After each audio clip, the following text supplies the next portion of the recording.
y'all, it's your girl Naya, and today I am back with another video. I know probably a lot of y'all are wondering, oh, why did your subscribers go down? Oh, why did your channel name change? Oh, why haven't you been uploading? So basically, well, let me do a brief little summary of what happened. So basically, my old channel got 2 copyright claims, and so I'm just like, how am I gonna ever get monetized? Like, I want to do YouTube for life, basically.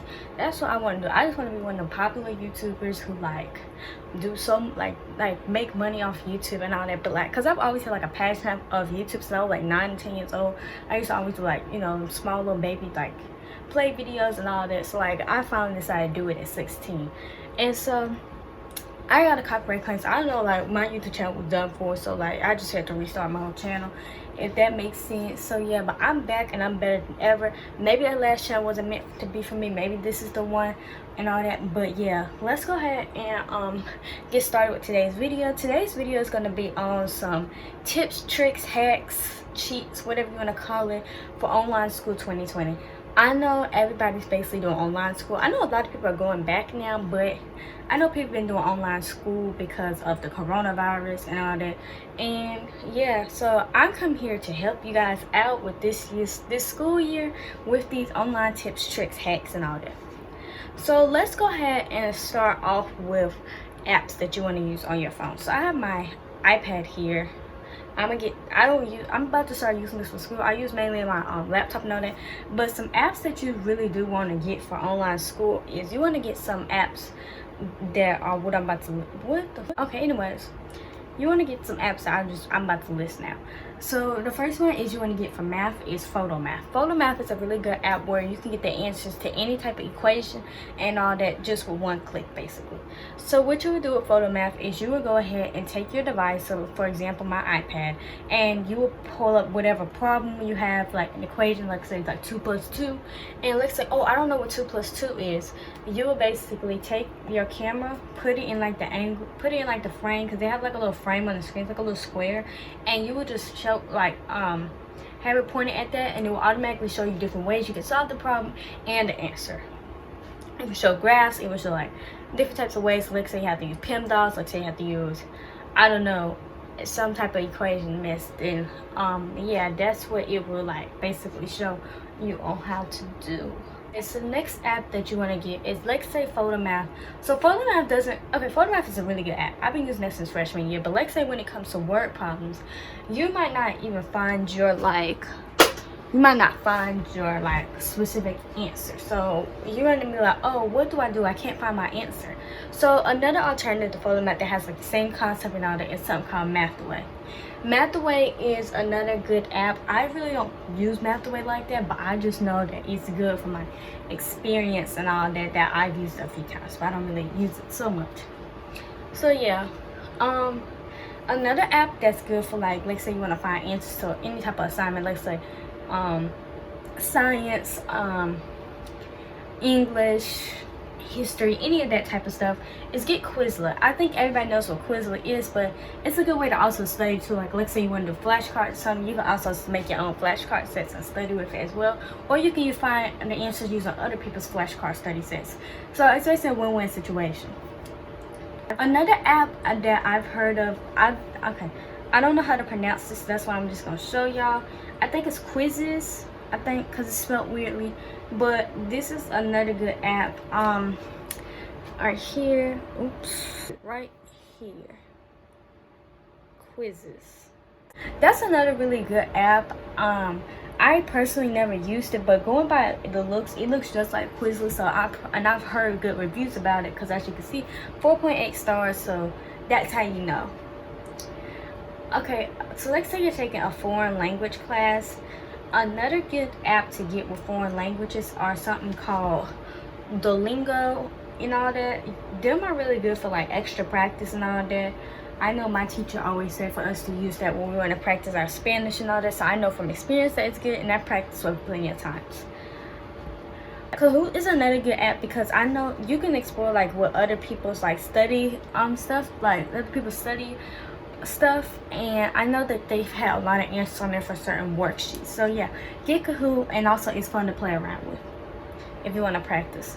A good app to get to practice with but I know they have for English, but mainly with math and all that, is get IXL. I used to use IXL all the time just for fun as a child, but I really think they're really good for like studying and learning and all that. So like if you need to like get that extra practice in on something for like, oh, you have a quiz next day and you're low-key struggling with something, go ahead and get that. Another good one to get is Khan Academy.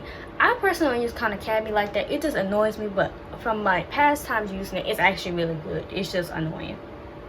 So let's say you want to take notes on like an iPad or something like that, since we're on the topic of phones and stuff. So that's what I'm actually about to start doing, because I just don't have the time to be typing up, because I can't type fast on like computers. I can type fast on phones and all that, and I don't have the time to just keep writing everything down like on my like paper and all that, because I don't want to keep like, you know, running out of paper. That's just like, it gets too much. So basically I'm going to be showing y'all some really good note-taking apps for like phones and stuff. I wouldn't prefer to do it on the phone, but if you feel like you can work with a phone's small screen, then you can. But like personally, I wouldn't be able to take notes on my phone. I have an iPhone XR, and that's like a decent sized phone, but that's just too much. So basically some good note-taking apps for iPads is, I've heard good reviews about these two, but I'm not the type to pay for stuff this expensive on the phone. So there are two good apps that I know is just perfect. So the first one is called Notability. This is Notability. I promise y'all have heard of this before. I'm one of them people who love to take them good looking neat notes. So I would love to buy this if I were the type to spend the money for it, but since I'm not gonna buy it. And another good one is GoodNotes 5. So these are some really good note-taking apps. So if you're the type to like I said, take good pretty notes and all of that. I'm personally not gonna be buying those two. I found a few good ones. So one I'm probably gonna be trying is QuickNotes X. Going by the look of it, it looks like it's similar to the other two I just showed you. And another one I'm gonna be trying is Notes Writer, and it's another one, Notepad Plus. This is the main one I'm looking forward to trying. I just think these are going to be really good for me, and I just can't wait to do it. It's like really exciting to me because I love writing. I love taking neat pretty notes. One in the past I've been used, so let's say you don't have an iPad or anything like that and you want to try something on computer. If you have like a touchscreen computer or something, or if you're just that fast typer on computers, definitely use Microsoft OneNote. This is a really good one because I've used this personally in the past, and I'm definitely gonna be using it on my iPad too. And it's just gonna be a fun experience because like one thing I prefer about taking notes on computers, you don't have to keep you can basically put it like side by side. You don't have to keep switching tabs and all that. You just copy it like that. iPads, you can do that with the newer iOS and all that, but this is an older model iPad. As y'all can see, this is the iPad mini 2. This came out in 2013, so yeah, it's not supported by iOS 13. It's the last iOS on it's iOS 12. I'm trying to get me a newer iPad soon, probably when I get a job, or if my mom is willing to get me one for Christmas, then yeah, I'm probably get that. But I just gotta bear with what I have right now. And if you want to take notes on your iPad, you definitely want to get something to make your notes neat. So like, if you able to write with your finger, I'm proud of you because I can't do that mess. I can't do that. I just be looking sloppy. So what y'all want to get is, if y'all have a new iPad, definitely try and invest in an Apple Pencil. But let's say you don't want to spend like that $100 on an Apple Pencil, because I promise you that's a waste of money. I'm not paying no $100 for no little pencil. It's not even a real pencil either. It's a freaking little stylus thing. I've seen some alternative options on Amazon for like an Apple Pencil. It's about like $30. That's not bad, but let's say you don't want to pay that much. So I have one called a HNT Disc Stylus. Comes in a cute little box, and as y'all can see, the pen is purple. If I can get it out the box, the pen is purple, and it's basically a reversible stylus. You can have that tip right there, but if you unscrew this is where you want to, dang, I unscrewed the wrong part. This is where you want to like really like get something that looks just like this, or tip like this. So it may look like it's not gonna write me, but I promise you it doesn't pick up this, like this part right here, that little clear part. It picks up the regular part. And like when you write with it, because I used to always like to draw on computers and all that, like draw on my iPad and all that. I used to always draw on my iPads and all that, so like I would always need that precise line, because them little tips don't work for precise lines. But I used to always like, so like this actually worked. My drawings used to be so neat on my iPad and all that, and I just loved it so much. So yeah, that's a plus. So like, if y'all ever want to like do the notes on the iPads and all that, definitely try and invest in one of these. I think the highest this is, like this one is, will go up to $14.99, but I got this one actually for like $7.99. So yeah. And this one right here, it comes with like an extra one, because I'm not gonna lie, them little tips do break sometimes. So try and invest in one that has like the extra on there. Like it comes to the extra one, but it's not that hard to replace and all that. And like sometimes you might even be able to find the tips that you can get for like a cheap price. So yeah, I'll link some definitely in the description below, and I will also link some affordable iPads in the description below. If you want to take notes on your iPad too, you want to try and invest in like a bigger storage.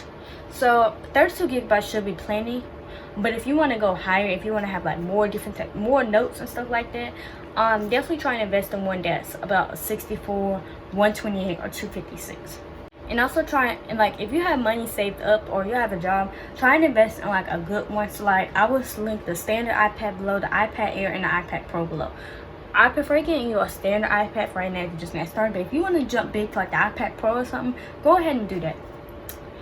I have an iPad mini too, so this doesn't support like an Apple Pencil or anything like that, but it does support like them little them things right there, because they're not Bluetooth.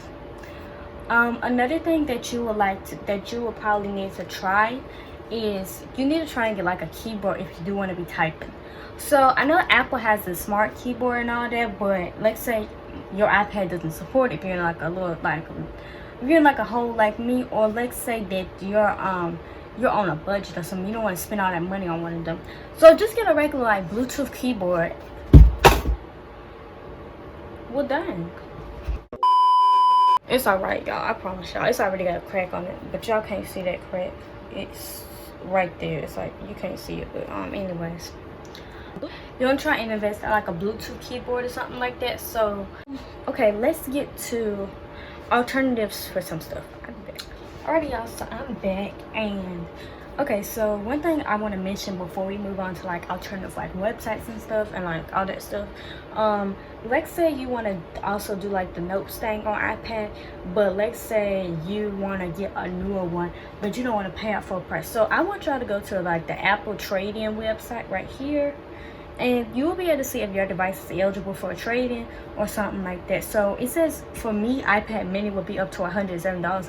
Okay, so this is the only thing that it like, this is how they get off on that mess. So okay, you gonna say iPad mini up to $170, so everybody probably think, okay, my device should be up to $170. Like, okay, let me see how much I would be able to get an iPad for if it's $170.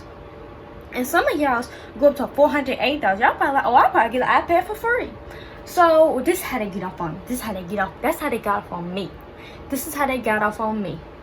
So basically, I was like, okay, it says enter the serial number of the device. That way they can see like how much it'll be worth. So they can put really your model and all that. Why did they say this? Your device is not eligible for anything, but we'll recycle it. So basically, they're throwing my stuff that I paid for like $200 into the trash. In the trash. Why would I trade in my stuff if it's not worth nothing? Y'all really trying to get off on people. So y'all be careful with that. Y'all be careful with that. But if y'all device eligible, go on ahead and trade it in and get you another one for free. Like, get you another one for like a cheaper price. And then this is how Apple get off too. You search a refurbished device. Why is the refurbished devices up to like $600, $700? You might as well buy a brand new one for that price, honey. But anyways, let's go ahead and get on to like other stuff. So let's say you're doing your work on a computer and you don't have any like Office 365, which means like Word, Excel, PowerPoint, all that stuff. So basically, y'all can actually get like Word and all that stuff online. Y'all can do Word online. That way you can have like, you know, y'all will have Word online basically. Like, it's still the same Word now, that it don't have as many features, but you still be able to like do your assignments.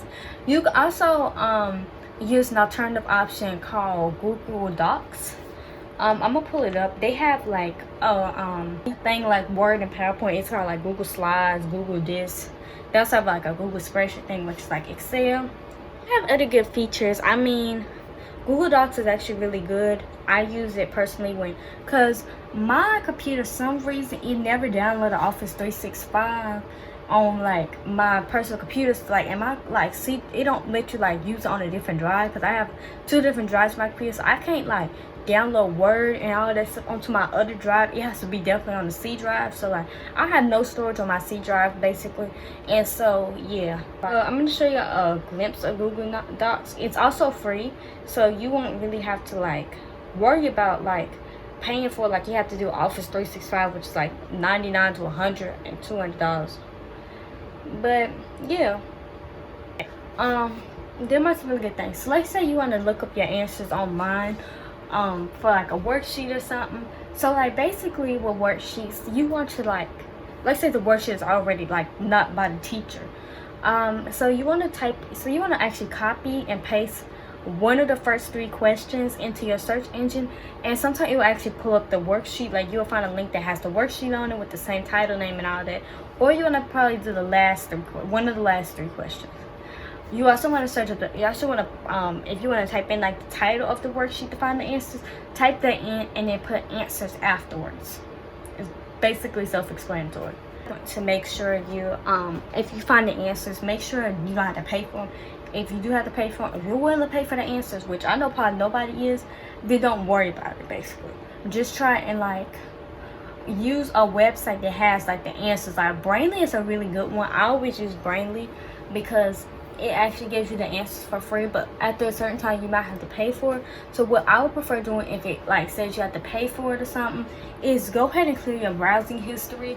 That way your browser is basically like a fresh new browser, or you switch to another browser. Let's say you're using Edge on Windows 10 and you want to switch to Chrome, just do that. Or if you use a Chrome, switch to Edge or some mess like that. It will work. I promise you it will. Also, with finding the answers for some worksheets, you want to like, if they have like the website of where they got it from, just try and like use that, like type in that website and see if they have the answers in a certain section, because some of them do that. And also make sure the teacher didn't make a mistake of including the answers with like the PDF or some of the Word document, because I had teachers do that plenty of times by accident because they're lazy. But I think that's it. If y'all want me to, I'll make definitely a part 2 once I find out more tips and tricks and all that. So comment below if y'all want a part 2. I would definitely be researching some more tips and tricks for you guys, because I know how much this can be a struggle for everybody. And yeah, thank you for watching. Comment, subscribe if this video was helpful, like if this video was helpful. Yeah, I think that's it. So also share with people if you know they having the same problem or something. So yeah, I'm gonna go finish like 2 of my assignments, and I will be back with more videos lately. No, I have a story time of a crazy teacher I had coming up that I already recorded a while ago. I definitely will be re-recording because one of my video files got corrupted. I will re-record my crazy ex story time because I got more to add to that too. And yeah, plug ain't had to woo on me. Detrimental. Me and Glock all on your instrumental. I kill a nigga and it really one coincidental. Stop all that fake shit, you just be on that acting shit. No, I ain't with no cat shit, and I ain't on no rap shit. No,